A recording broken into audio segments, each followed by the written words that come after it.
Hey guys, Michael Wynn here and welcome to the studio. So I just spent the last 2 days working on a promo in probably the noisiest locations I have ever worked in. So I'm going to talk to you about the microphone that I use for these environments, the one that I count on every single time. I wouldn't change this microphone for anything for these kind of exteriors. Coming up next.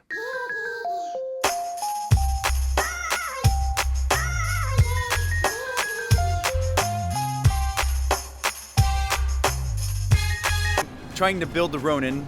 We've got a nice heavy load on this. Got an Alexa Mini with some Arri Ultra Primes.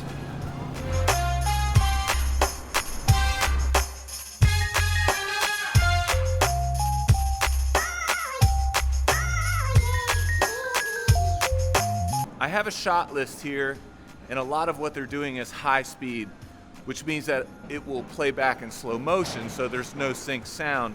So I'm going to be getting different types of sounds of the city. And right now I'm walking away from set to just find some different types of things and notating in my sound files specifically and the sound reports what it is that I'm recording. We were right next to highways, right next to MARTA rail lines. We were in every possible worst case scenario. I swear we didn't do a location that didn't have a noise floor of at least 55 to 60 decibels. So what do you do in that situation? As sound guys, we don't get invited to the location scouts. If we're lucky, we get to go to the tech scout and we can ask questions like, will we have ITC? And for those of you who don't know what that is, that's intermittent traffic control. Or will we own the road on the day? Usually the answer is no, no, no. And on top of those high noise backgrounds, you have to get usable, clean dialogue. As sound people, of course, we are absolute miracle workers.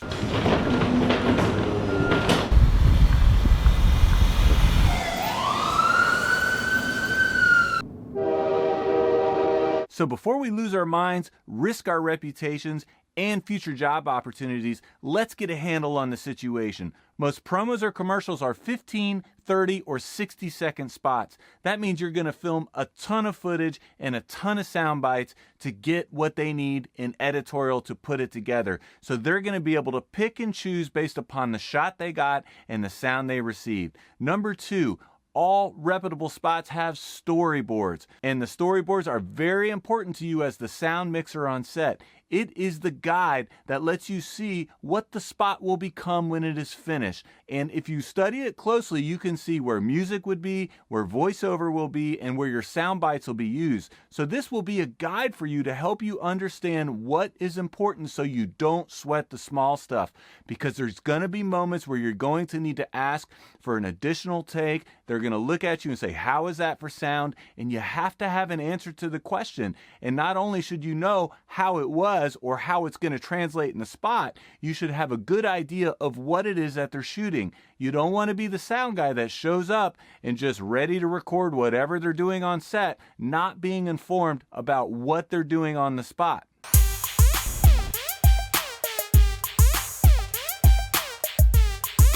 So we're still using a wireless boom and via the MM1 and electro transmitter to me in the bag.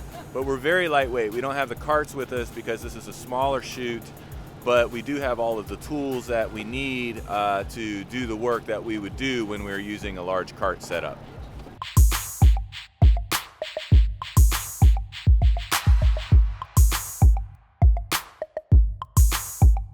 So let's talk about microphones for a second. The mic that I used on this particular spot for all my exteriors was the Sanken CS3E.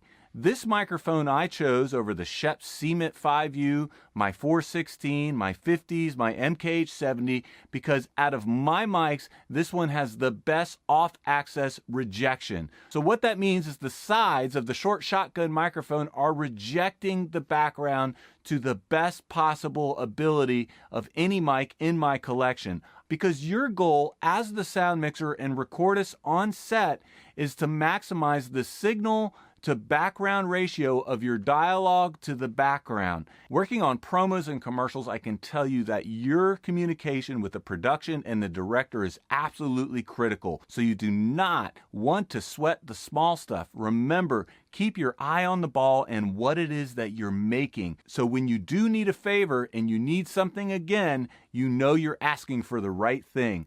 Because asking too much ultimately is going to put you in the position of being the guy that is always interrupting or is always complaining. Often DPs, directors, producers, everyone on set is focused on picture, and you are the one responsible for sound. So it's up to you to make the right decisions at the right time, and that includes choosing the right microphone. If you have something you'd like to add to this, please leave a comment below. I'd love to hear from you.